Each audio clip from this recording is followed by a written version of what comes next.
mãe estava comprometida para casar com José, mas antes de se unirem, ela se achou grávida pelo Espírito Santo. José, com quem Maria estava para casar, sendo um homem justo e não querendo viver com ela, em público resolveu deixá-la sem que ninguém soubesse. Enquanto ele refletia sobre isso, eis que lhe apareceu no sonho um anjo do Senhor, dizendo: José, filho de Davi, não tenha medo de receber Maria como esposa, porque o que nela foi gerado é do Espírito Santo. Ela dará à luz a um filho e porá nele o nome de Jesus, porque ele salvará o seu povo dos pecados deles.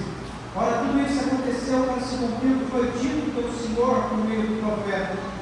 Eis que a virgem conceberá e dará à luz um filho, e ele será chamado pelo nome de Emanuel. Emanuel significa Deus conosco.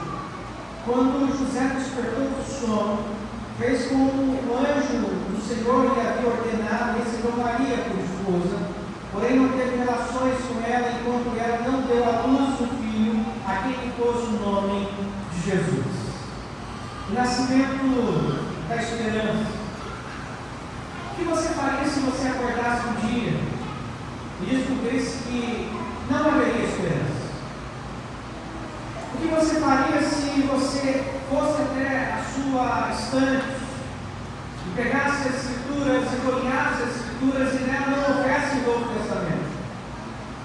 O que você faria se você procurasse então nas Escrituras uma palavra para acreditar o seu coração, para trazer conforto à sua vida, para trazer esperança para aquele momento que você está vivendo e nela você não encontrasse? O que você faria então ao buscar essa esperança e descobrisse que você deveria se apresentar diante de Deus e que Ele haveria de julgar você por sua justiça e não pela justiça dele? Que Ele retribuiria a você os seus atos conforme as suas escolhas e não conforme a justiça dele e a bondade dele? O que você faria se de repente você descobrisse que Jesus não tivesse nascido? Que não haveria a boa nova de grande alegria? Que não haveria cânticos para adoração? Que não haveria motivo para alegria? E pior, não houvesse esperança para a vida eterna? O que você faria? Imagine um mundo sem a presença de Jesus. Imagine um mundo sem esperança. Imagine um mundo sem alegria verdadeira e perene. Assim como nós não conseguimos imaginar isso, seria impossível viver num mundo dessa maneira. Deus aprova em a sua grande justiça e amor não permitir que isso acontecesse. E por isso as Escrituras estão recheadas pela promessa a respeito do Salvador, a respeito daquele que veio a este mundo para trazer esperança, alegria, paz, discernimento, transformação. Já no início das Escrituras, no livro de Gênesis, capítulo 3, versículo 15, Deus aponta para essa esperança. Quando Ele olha para a mulher, para Adão, para a serpente, e Ele fala para a mulher dizendo: olha, eis que do seu ventre sairá alguém, vai esmagar a cabeça da serpente, a serpente vai picar o seu calcanhar. E o que Deus estava fazendo naquele momento era dizer: olha, vocês não foram capazes de me obedecer, mas um dia pisará na terra um novo Adão, um dia pisará na terra alguém que me obedecerá por completo, e este esmagará a cabeça daquele que trouxe toda essa maldade para esse mundo. Nele não há falhas, nele não há qualquer inconsistência, porque ele veio para obedecer a Deus. Mais tarde, quando Deus aparece a Abraão, e ele chama Abraão lá de Ur dos Caldeus, e promete a ele que ele seria pai de uma multidão, que através dele todas as famílias da terra seriam abençoadas. Deus também disse a Abraão que da descendência dele sairia o Messias, aquele que viria para nos salvar.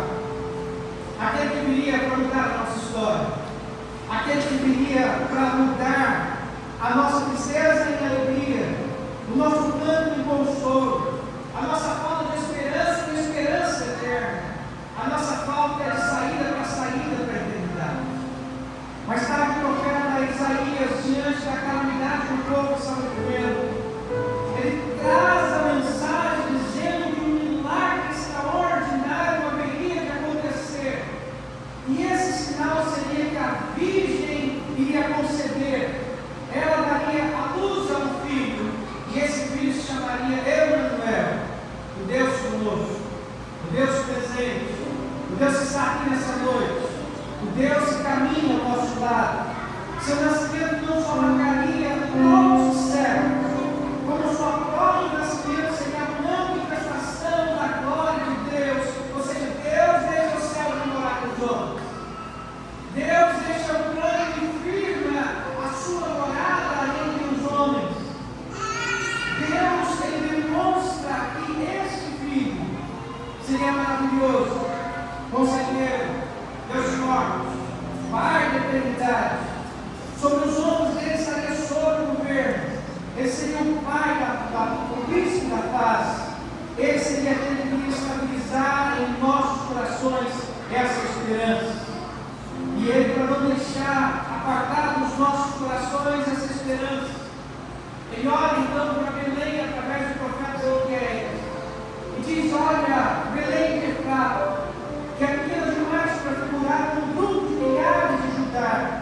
De você sairá aquele que há de reinar Israel, e cujas origens são desde os tempos antigos, desde a eternidade. Ou seja, de lá viria o Messias, de lá viria o Salvador, de lá nasceria aquele que veio para mudar a nossa história.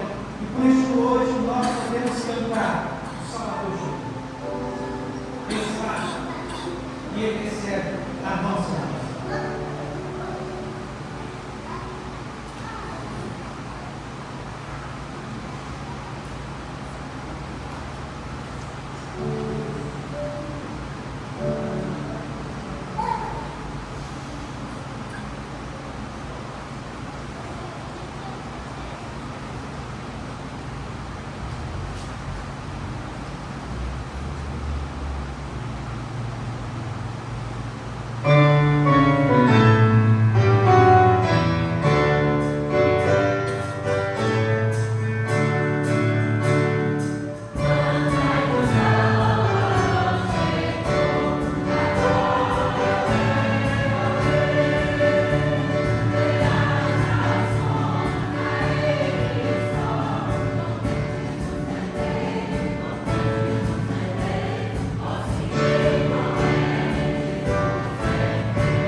Que era considerada pelos judeus como um lugar sem valor.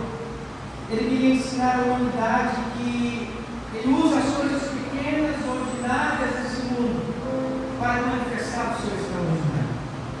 Ele usa as coisas pequenas que às vezes nós não valorizamos para mostrar o seu poder extraordinário sobre nós. O nascimento de Jesus significa o nascimento da esperança. O nascimento de Jesus significa que a salvação foi enviada. O nascimento de Jesus significa que a oportunidade foi aberta. E o próprio nascimento de Jesus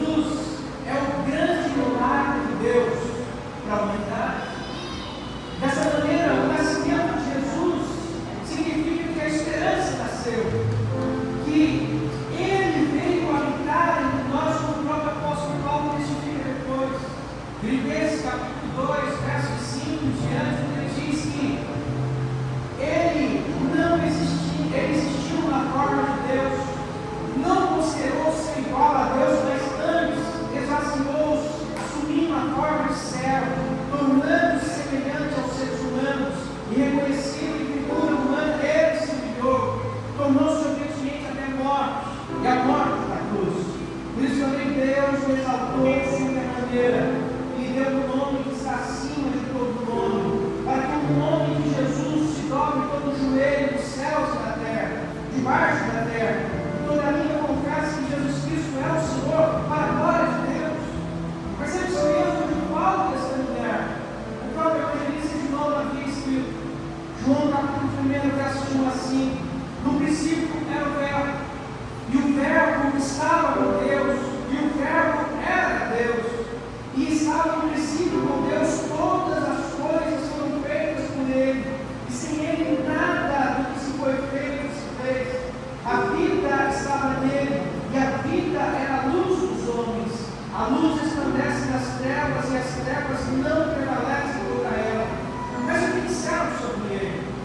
Simeão, quando recebeu ele nos seus braços, lá no Evangelho de Lucas, capítulo 2, que ele vai ser apresentado diante do Senhor, Simeão diz: eis o nascimento da salvação. Simeão segura o garoto Jesus, o menino Jesus nas suas mãos, e ora ao Senhor, dizendo: Senhor, espere que eu serve agora em paz. Segundo a tua palavra, o teu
O nascimento de Jesus significa o nascimento da esperança.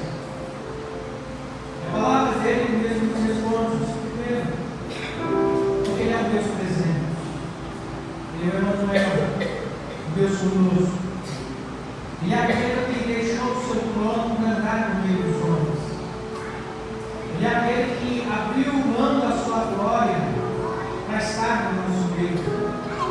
Ele é aquele que humilhou-se para nos dar exemplo de humildade, de bondade, de amor, de obediência. Ele é presente. Mas porque ele também é o único caminho, a verdade e a vida. Não há outro caminho. Não existe verdade no meio de inverdades. Não existe outra vida. Ele é o único que nos possibilita essa entrada para a eternidade. E ninguém jamais poderá acessar a presença de Deus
nada poderíamos fazer. Jesus mudou a história.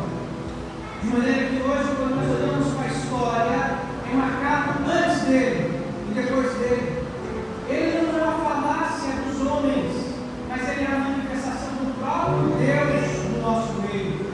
Ele não é uma invenção da filosofia ou da teologia, mas é a manifestação do Deus Todo-Poderoso, trazendo esperança ao coração dos servos do Senhor, trazendo esperança aos nossos corações.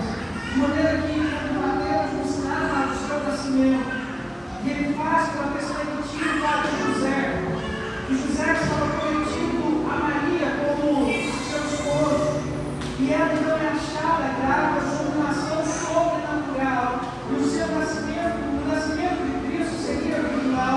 José então teve que tomar uma decisão. A decisão de deixar Maria, porque ele achou que Maria havia caído nele, que ela havia sido infiel. E naquele tempo, meus irmãos, o noivado não tinha mais valor do que o casamento. Porque o noivado já era o casamento sem ser consumado. O noivado naquela época só era celebrado na presença de testemunhas. As pessoas precisavam estar ali para testemunhar aquele noivado, e ele só poderia ser quebrado no final. Não é como nos dias de hoje, que alguém se torna noivo, o amor acaba e ele termina o noivado, mas o noivado daquela época só poderia ser desfeito no tribunal.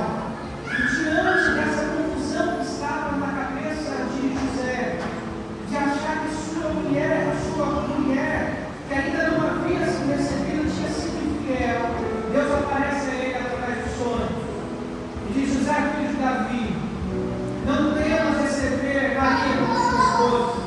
E aqui cumpre fazer uma correção no texto português, porque no texto original em grego ele diz que o Sé Abiani, ou seja, o marido de Maria, reconhecendo plenamente este casamento sem estar consumado, ele diz: ela não os traiu, mas o estar no ventre dela é ação do Espírito Santo do Senhor.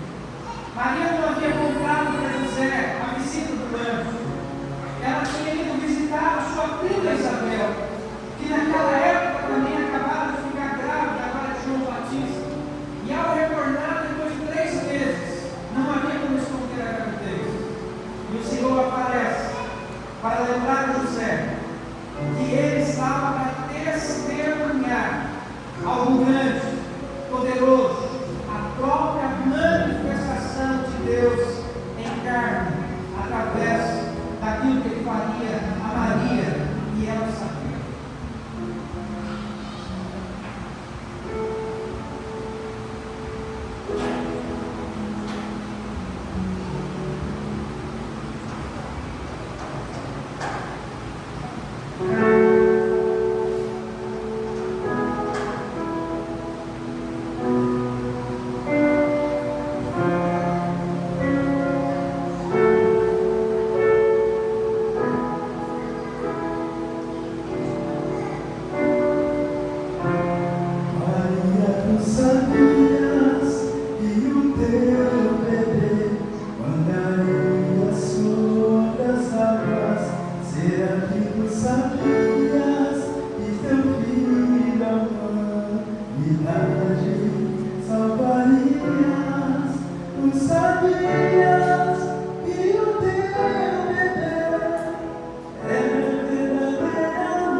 no noivado era considerada como uma pele, um motivo suficiente para a pena capital.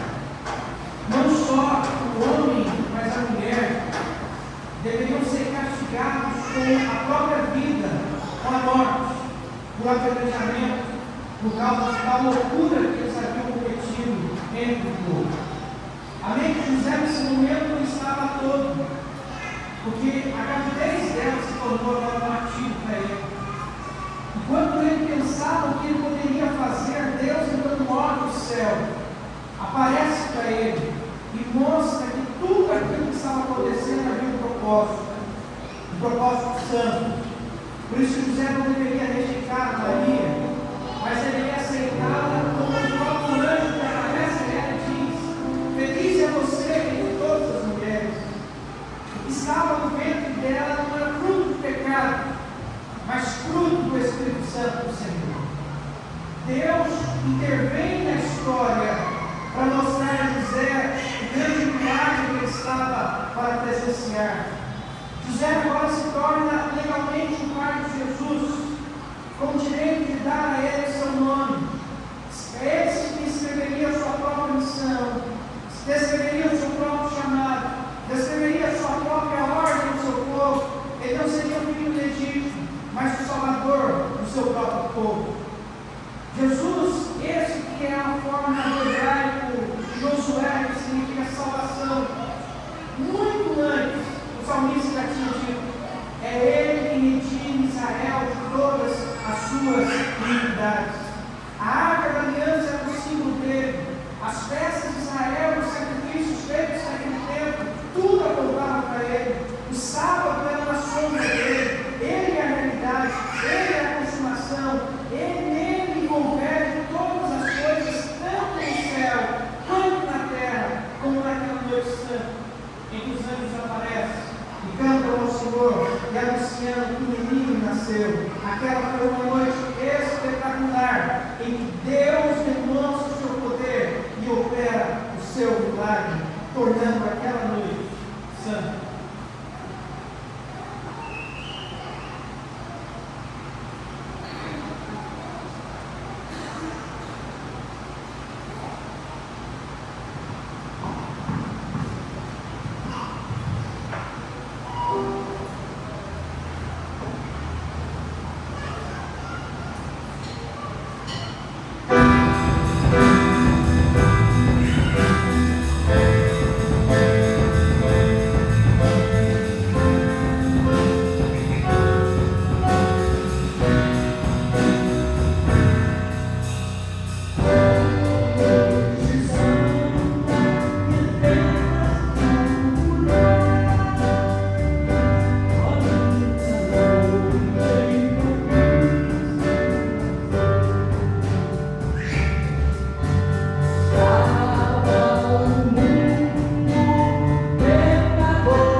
então se revelou? Primeiro, Deus se revela através da história. Como Mateus ensina no seu texto, contando sobre a genealogia física de Jesus, ele demonstra e comprova o poder dele sendo manifestado na história. Mas como Deus se revelou, ele mostra que Deus falando por meio dos sonhos, por 5 vezes, Deus visita tanto José, quanto Maria, quanto Zacarias, para justamente testificar daquilo que ele estava para fazer. Mas como Deus se revelou, como Deus usa os anjos para falar, quando Deus usa o anjo para fazer a visão, quando Deus usa o anjo para falar o coração deles naquele dia, mas quando Deus se revelou por meio da sua própria escritura, uma vez que tudo se cumpriu, tudo foi realizado conforme aquilo que ele mesmo disse, mas como Deus se revelou por meio do seu próprio Filho. Jesus é a própria revelação de Deus. O próprio Filho disse: eu e o Pai somos um. Quem vê a mim é o Pai. Ele é a revelação máxima da expressão de Deus em nossas vidas.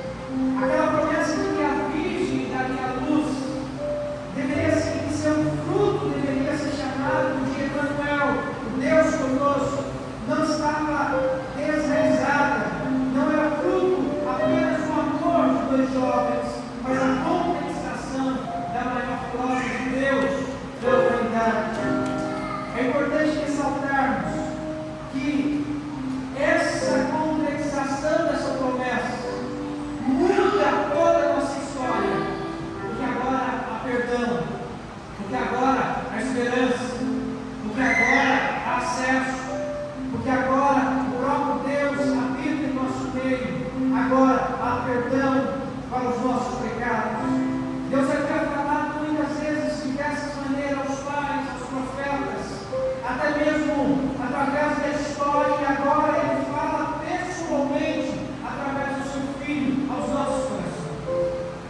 Jesus, ao vir nesse mundo, é a personificação da plena de Deus entre nós, é a personificação da morada dele aos nossos corações. Sem dúvida, queridos amados irmãos, esse é o maior de todos os milagres, o maior momento que Deus sai do seu trono e Ele vem habitar em nosso meio. Mas um grande ponto a ser chamado a atenção é que Jesus era o primogênito. Isso nos demonstra que Ele depois teve irmãos e irmãs, e seus pais tiveram outros filhos, conforme nós observamos na palavra do Senhor. Mas o mais importante disso tudo é que nasceu o Redentor. Naquela noite, os pastores cuidavam dos seus rebanhos ao redor da cidade. Os anjos se aparecem e dizem: eis-vos trago boas novas, de grande alegria. E a alegria é essa: o nosso Salvador nasceu, o nosso Redentor nasceu.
para satisfazer a necessidade humana, mas ele é fruto da realização, da manifestação do poder.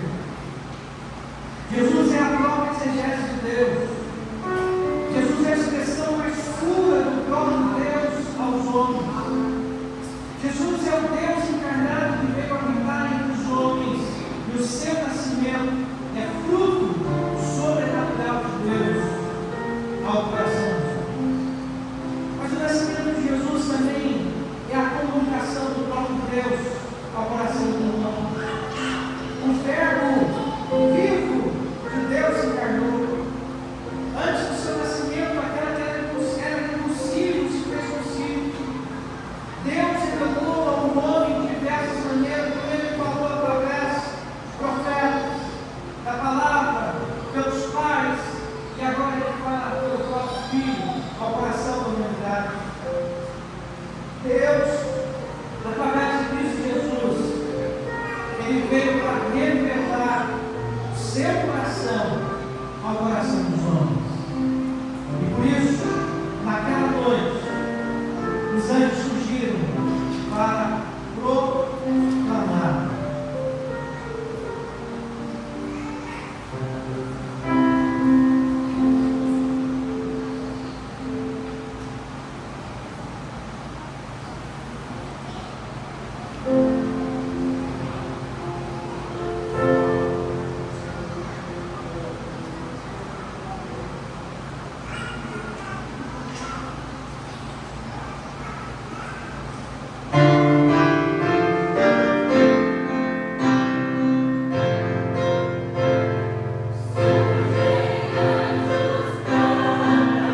que o nascimento de Jesus nos simbolizou.